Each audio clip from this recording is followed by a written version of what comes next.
Assalamualaikum teman-teman. Perkenalkan, kami dari kelompok 3 dalam mata kuliah Akuntansi Manajemen Universitas Pakuan. Nah, sekarang saya nggak cuma sendiri nih, karena ada teman-teman kelompok saya yang lain juga, yaitu Dahlia Zulka, Matia Nurfa Kurniawan, dan juga Intan Tahri Septiana. Nah, dalam video ini kami akan membahas sebuah materi, yaitu teknik evaluasi kerja. Nah, apa sih teknik evaluasi kerja tuh? Nah, ayo kita bahas. Nah, sekarang kita akan membahas teknik evaluasi kerja. Nah, evaluasi kerja segmen suatu usaha merupakan hasil yang amat sangat krusial dalam perusahaan. Karena hasil evaluasi ini tuh terkait erat dengan kompensasi yang akan diterima oleh manajer sebagai pemimpin sebuah segmen usaha tersebut. Nah, kesalahan dalam penilaian kerja itu tuh bisa berdampak buruk bukan hanya kepada moralnya si manajer, tetapi juga bisa berdampak buruk terhadap segmen usaha tersebut. Bahkan ya, bisa juga berdampak buruk secara keseluruhan untuk perusahaan itu sendiri. Lalu penilaian yang fair terhadap kinerja segmen usaha dan manajer sangatlah dibutuhkan. Keadilan penilaian kinerja terkait erat dengan teknik evaluasi yang digunakannya.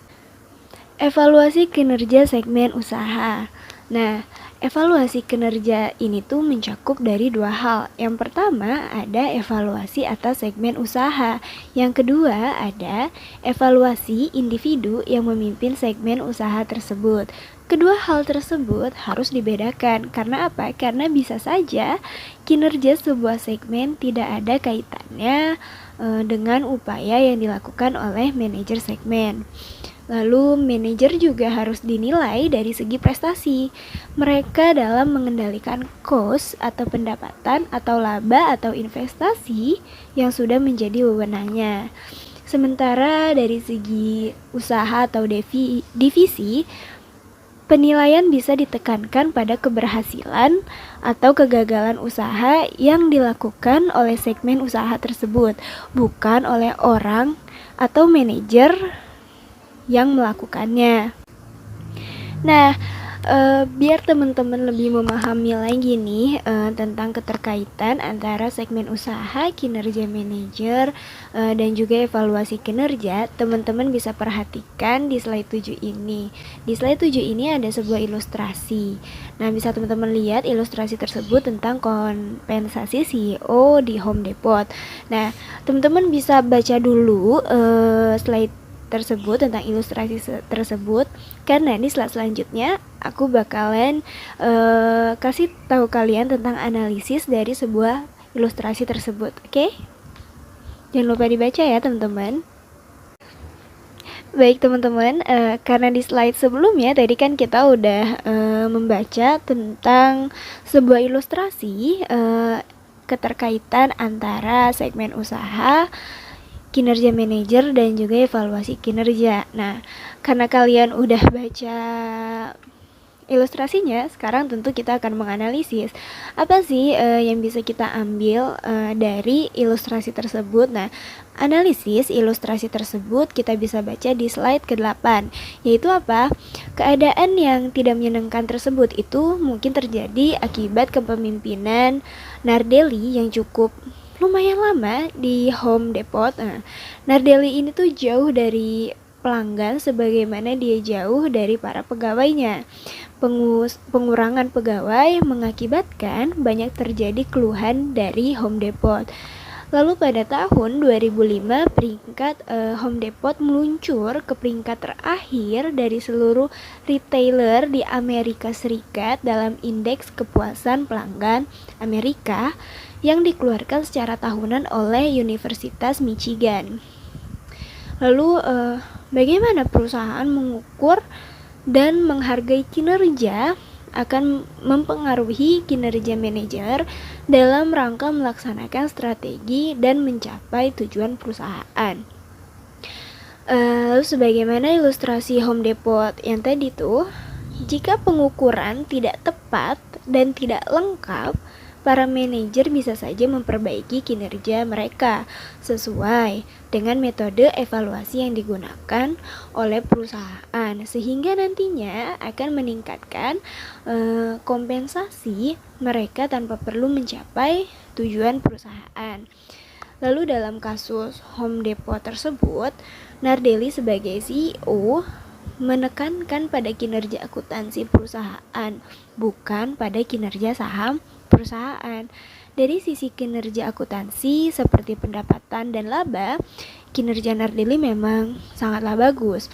Akan tetapi, walaupun laba per lembar saham naik, namun harga per lembar saham Home Depot justru turun. Teknik evaluasi kerja. Untuk pusat investasi, ada berbagai cara yang bisa dipilih perusahaan untuk melakukan evaluasi segmen usaha. Yang pertama ada ROI atau Return on Investment, ada nilai tambah ekonomis, dan penghasilan residu atau residual income. Nah, yang pertama kita bahas adalah ROI atau Return on Investment.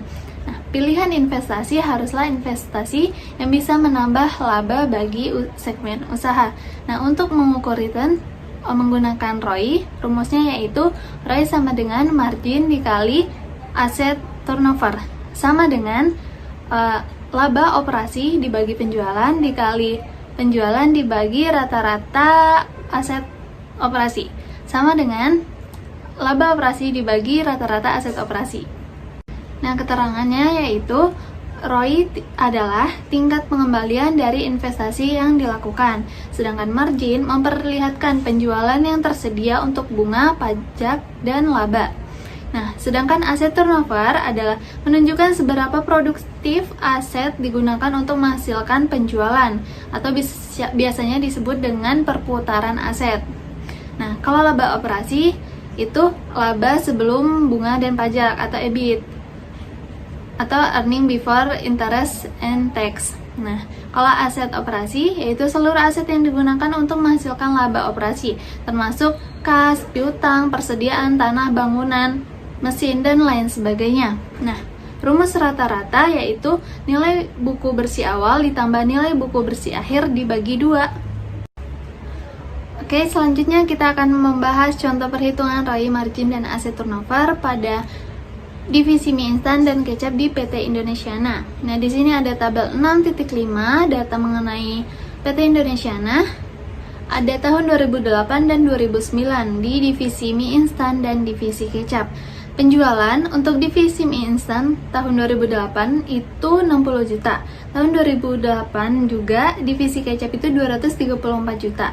Nah, laba operasinya untuk mie instan 3.600.000 dan untuk kecap 7.020.000. Rata-rata aset divisi mie instan itu 20 juta dan divisi kecap 39 juta.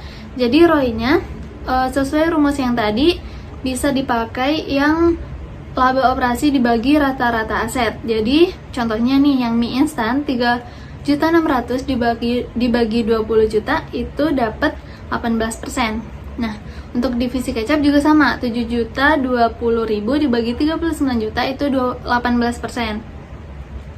Untuk tahun 2019, penjualan divisi mie instan 80 juta dan divisi kecap 234 juta.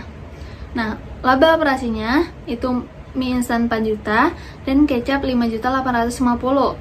Rata-rata aset 20 juta untuk mie instan dan kecap 39 juta.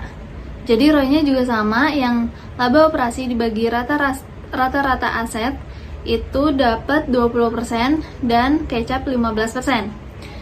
Nah, dari tabel 6.5 ini menunjukkan ROI dari dua divisi untuk tahun 2008 dan 2009. Pada tahun 2008, kedua divisi memiliki ROI yang sama, tuh yang tadi 18%. Sedangkan pada tahun 2009, ROI divisi mie instan mengalami peningkatan menjadi 20%, berarti naik 2%. Sedangkan sebaliknya, di yang kecap mengalami penurunan 3% menjadi 15%. Hal ini dapat dijelaskan dengan melihat margin dan aset turnover kedua divisi tersebut. Oke, lanjut di tabel 6.6 masih di data PT Indonesiana. Di sini ada menghitung margin aset turnover, dan ROI. Nah, untuk divisi mie instan di sini ada data 2008, 2009, kecap juga 2008 dan 2009. Untuk mencari marginnya itu laba operasi dibagi penjualan. Jadi, yang tadi laba operasinya misalnya divisi mie instan 2008 itu 3.600.000 dibagi 60 juta dikali 100 dapatlah 6%. Nah, terus aset turnovernya itu caranya penjualan dibagi rata-rata aset operasi. Jadi contohnya misalnya yang penjualan 60 juta dibagi rata-rata aset operasinya 20 juta dikali 100, maka dapat 300. Nah, untuk mencari ROI-nya, rumus yang tadi itu margin dikali aset turnover, jadi dapat 18% gitu. Dan seterusnya untuk tahun 2009, dan untuk yang divisi kecap yang 2008 dan 2009 juga sama untuk cara mencarinya. Nah, pada tabel 6.6 terlihat bahwa kedua divisi mengalami penurunan yang sama pada rasio margin, yaitu sebesar 16,67%. Margin bisa turun karena adanya kenaikan biaya-biaya atau penurunan harga akibat tekanan persaingan atau keduanya. Nah, pada divisi mie instan, penurunan margin dapat ditutup oleh kenaikan aset turnover. Berbeda dengan divisi kecap, selain mengalami penurunan rasio margin, divisi ini juga mengalami penurunan perputaran aset. Hal ini berarti divisi mie instan lebih optimal menggunakan aset divisi gitu. Nah, setidaknya ada 3 kelebihan ROI untuk penilaian kerja di samping kemudahan dalam menghitung ROI tersebut. Nah, kemudahan-kemudahan itu mendorong manajer untuk lebih fokus pada hubungan antara fakta penjualan, biaya-biaya, dan investasi, melakukan efisiensi cost dalam mengoptimalisasi penggunaan aset. Namun, ada juga kekurangannya atau kelemahannya. Yang pertama, ROI bisa mendorong manajer segmen berpandangan sempit dan hanya berfokus pada laba. Nah, terus manajer bisa terjebak hanya untuk mengoptimalkan kinerja jangka pendek, bukan jangka panjang gitu. Jadi cuman buat sekarang-sekarang aja gitu. Selanjutnya, jika ROI meningkat karena adanya kenaikan penjualan, maka hal tersebut berdampak positif bagi segmen usaha. Namun, apabila ROI meningkat karena adanya pengurangan cost melalui pemotongan cost, maka hal tersebut berdampak negatif atau buruk dan merugikan segmen usaha di jangka panjang. Nah, terdapat perbedaan yang signifikan antara efisiensi cost dengan pemotongan cost. Untuk efisiensi cost sendiri dilakukan kepada cost-cost yang sebenarnya tidak memiliki nilai tambah. Dan jika pemotongan cost dilakukan kepada cost-cost yang sebenarnya memiliki nilai tambah, namun akan lebih hemat jika cost tersebut ditiadakan. Selanjutnya ada penghasilan residual atau residual income. Residual income ini menggunakan jumlah rupiah sebagai hasil akhir untuk menilai segmen. Dengan rumus, laba operasi dikurang hasil kali antara minimum RR dengan investasi. Untuk keterangannya dapat dilihat di PowerPoint sebagai berikut. Selanjutnya, terdapat ilustrasi pada tabel yaitu data dan perhitungan penghasilan residual untuk divisi mie instan PT Indonesia. Untuk penghasilan residual diambil minimum RR sebesar 14%. Angka tersebut diambil karena ROI divisi kedua berbeda sebesar 14%. Terdapat kelebihan dan kekurangan dalam menggunakan RI. Untuk kelebihannya yaitu yang pertama, memberikan kesempatan kepada setiap segmen untuk melakukan investasi selama investasi tersebut dapat memberikan pendapatan kepada segmen tersebut. Yang kedua, perusahaan dapat menetapkan tingkat pengembalian yang diharapkan kepada risiko yang berbeda. Yang ketiga, perusahaan dapat menetapkan tingkat pengembalian yang berbeda kepada tipe aset yang berbeda. Selanjutnya, untuk kekurangan dari RI yang pertama yaitu RI hanya akan menguntungkan segmen besar jika menggunakan tingkat pengembalian rendah. Yang kedua, RI tidak seintensif ROI. Yang ketiga, sulit mendapatkan pengembalian minimum. Kemudian nomor 3 ada nilai tambah ekonomis atau economic value add, yakni mendorong manajer untuk melakukan investasi yang menguntungkan dan menilai kinerja secara layak. Nilai tambah ekonomis juga menggunakan nilai rupiah sebagai hasil pengukurannya. Adapun rumusnya yaitu laba setelah pajak dikurang hasil kali antara rata-rata tertimbang kos modal dengan total modal yang digunakan. Untuk mengetahui nilai tambah ekonomis, perusahaan harus terlebih dahulu mengetahui rata-rata tertimbang kos modal tersebut. Selanjutnya, kita akan membahas contoh soal dari nilai tambah ekonomis. Nah, di sini tuh ada PT El Divo, mempunyai dua buah sumber pendanaan, yaitu 40 juta obligasi jangka panjang dengan tingkat bunga 9%, dan 120 juta saham biasa yang dianggap memiliki risiko rata-rata. Jika tarif pajaknya ialah 40% dan tingkat bunga obligasi retail Indonesia yaitu 6%, maka WACC dapat dihitung sebagai berikut. Nah, ini ada kolom, ada tabel ya, ada tabel. Nah, di dalam tabel ini ada 5 kolom ya, ada 5 kolom, yaitu ada sumber dana, jumlah, persentase, kos setelah pajak, dan kos tertimbang. Nah, masing-masing ini ada simbolnya ya, ada A, B, C, D, dan E. Nah, kemudian di sumber dana, yaitu obligasi sebesar 40 juta ya. Kemudian ekuitasnya 120 juta, maka totalnya menjadi 160 juta. Nah, di sebelahnya ada persentase. Persentasenya itu didapat dari jumlah obligasi ya. Jumlah obligasi 40 juta dibagi totalnya tuh 160 juta tadi kan. Nah, jadi 40 juta dibagi 160 juta hasilnya ialah 0,25, jadilah persentasenya. Sama begitu pula di bawahnya, 120 juta dibagi 160 juta, maka hasilnya menjadi 0,75. Nah, di sebelahnya itu ada kos setelah pajak. Kos setelah pajak 0,09 itu dari tingkat bunga. Tingkat bunganya itu 9% kan. Kemudian dalam kurung 1 dikurang 0,4. 0,4 dari tarif pajaknya. Tadi tarif pajaknya itu kan 40%. Nah, hasilnya itu menjadi 0,054.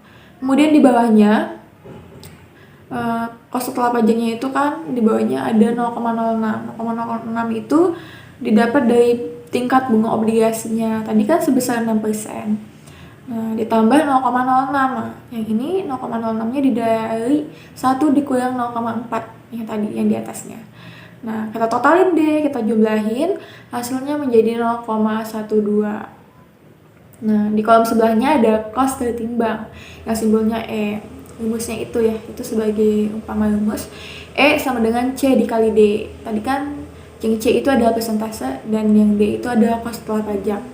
Jadi E sama dengan C dikali D yaitu 0,25 dikali 0,054. Hasilnya menjadi 0,0135. Kemudian di bawahnya 0,75 ya dikali kos setelah pajak yang di sebelahnya 0,12, hasilnya menjadi 0,09. Itulah kos tertimbangnya. Nah, setelah itu kita jumlahin deh, totalnya menjadi 0,1035. Jadi WACC perusahaan ialah sebesar 10,35%. Seperti itu. Nah, di slide selanjutnya kita akan membahas tentang balance scorecard. Nah, di mana ada 4 sistem yang digunakan untuk mengaitkan antara strategi, pelanggan, produk, dan sumber daya perusahaan. Nah, untuk poin pertama ada pengukuran kinerja tradisional, yang mana terdiri dari analisis variasi antara cost aktual dengan cost standar, return of investment, penghasilan residu, dan nilai tambah ekonomis. Nah, untuk poin yang kedua ada konsep dasar balance scorecard. Nah, ini konsepnya itu memiliki tujuan. Ini tidak semata pengukuran keuangan dan non-keuangan. Penurunan ini diturunkan dari atas ke bawah dengan memperhatikan misi dan strategi dari unit bisnis tersebut. Nah, kemudian yang ketiga ada perspektif balance scorecard. Yang dimana ada 4 perspektif. Yaitu ada perspektif keuangan, kemudian yang kedua ada perspektif pelanggan, ketiga ada perspektif proses bisnis internal, dan yang keempat ada perspektif pembelajaran dan pertumbuhan. Teman-teman bisa baca aja penjelasannya. Oke. Nah, kemudian di slide selanjutnya itu ada pemetaan strategi. Nah, ini juga mempunyai 4 elemen penting dalam pemetaan strategi. Yaitu ada kinerja keuangan, pertama kinerja keuangan, menggambarkan bagaimana sebuah organisasi berniat untuk menciptakan pertumbuhan berkelanjutan dari nilai milik saham. Kemudian yang kedua ada sukses dengan pelanggan. Nah, indikatornya itu bisa berupa konsumen, retensi pelanggan, dan pertumbuhan pelanggan. Kemudian yang ketiga ada proses internal yang menciptakan dan mengantarkan proporsi nilai untuk pelanggan. Nah, proporsi ini biasa berupa harga yang ditawarkan, mutu produk, ketersediaan produk, fungsi produk, atau citra produk tersebut. Kemudian yang keempat ada aset tak berwujud, yang merupakan sumber yang penting nih, paling penting karena memiliki tujuan. Tujuan bagaimana manusia, teknologi akan iklim, teknologi dan iklim organisasi dikombinasikan untuk mendukung sebuah strategi seperti itu.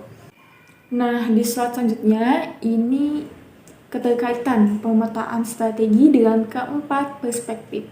Nah, dapat dilihat ya dari tabel gambar 6, ada gambar 6.1.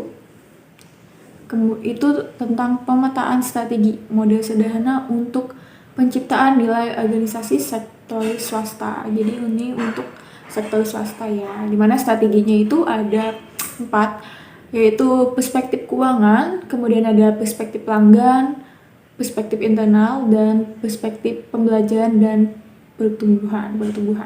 Nah, kemudian di sebelahnya itu ada gambar 6.2. Pemetaan strategi juga model sederhana untuk penciptaan nilai organisasi sektor publik dan nirlaba.